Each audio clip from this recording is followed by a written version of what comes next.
जय श्री श्याम। आज हम सुनेंगे अनंत चतुर्दशी व्रत की कथा। एक बार महाराज युधिष्ठिर ने राजसू यज्ञ किया। यज्ञ मंडप की रचना सुंदर तो थी ही, वह अद्भुत भी थी। उसमें जल में स्थल तथा स्थल में जल की भ्रांति उत्पन्न होती थी। पूरी सावधानी के बाद भी बहुत से अतिथि उस अद्भुत मंडप में धोखा खा जाते थे। दुर्योधन भी उस यज्ञ मंडप में घूमते हुए स्थल के भ्रम में एक तालाब में गिर गया। तब भीमसेन तथा द्रौपदी ने अंधे की संतान अंधी कहकर उसका मजाक उड़ाया। इससे दुर्योधन चिढ़ गया। उसके मन में द्वेष पैदा हो गया और मस्तिष्क में उस अपमान का बदला लेने के विचार उपजने लगे। काफी दिनों तक वह इसी असमंजस्य में रहा कि आखिर पांडवों से अपने अपमान का बदला किस प्रकार लिया जाए। तभी उसके मस्तिष्क में धूत क्रीड़ा में पांडवों को हराकर उस अपमान का बदला लेने की युक्ति आई।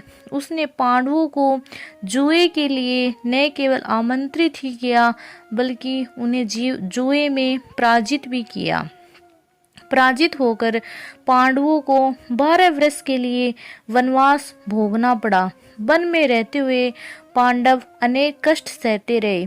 एक दिन वे वन में युधिष्ठिर ने भगवान श्री कृष्ण से अपना दुख कहा तथा उसको दूर करने का उपाय पूछा। तब श्री कृष्ण ने कहा, हे युधिष्ठिर, तुम विधि पूर्वक अनंत भगवान का व्रत करो। इससे तुम्हारा सारा संकट दूर हो जाएगा। तुम्हें हारा हुआ राज्य भी वापस मिल जाएगा।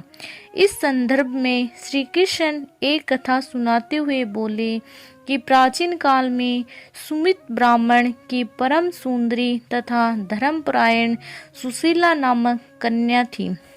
विवाह योग्य होने पर ब्राह्मण ने उसका विवाह कौंडिन्य ऋषि से कर दिया।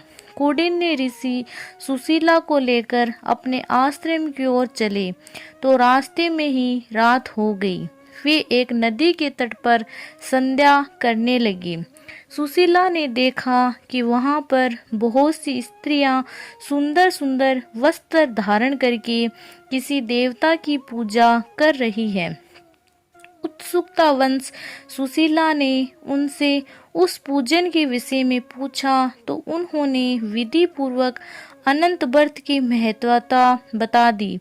सुशीला ने वहीं उस व्रत का अनुष्ठान करके 14 गांठों वाला डोरा हाथ में बांधा और अपने पति के पास आ गई।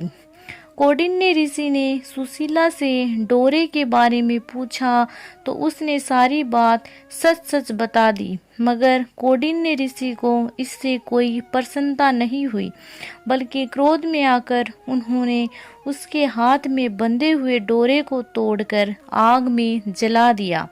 ये अनंत जी का घोर अपमान था। परिमाण स्वरूप कौंडिन्य मुनि दुखी रहने लगे। उनकी सारी संपत्ति नष्ट हो गई।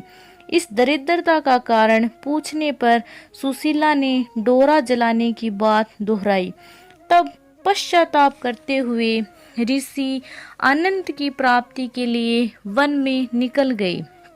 जब वे भटकते भटकते निराश होकर गिर पड़े तब भगवान अनंत प्रकट होकर बोले, हे कौंडिन्य, मेरे तिरस्कार के कारण ही तुम दुखी हुए हो, लेकिन तुमने पश्चाताप किया। अंत में मैं प्रसन्न हूँ।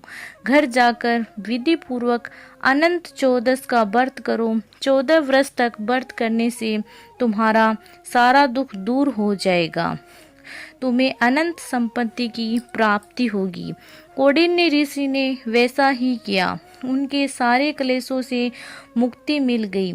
श्री कृष्ण की आज्ञा से युधिष्ठिर ने भी भगवान अनंत का व्रत किया, जिसके प्रभाव से पांडव महाभारत के युद्ध में विजय हुए तथा चिरकाल तक निष्कंटक राज्य करते रहे।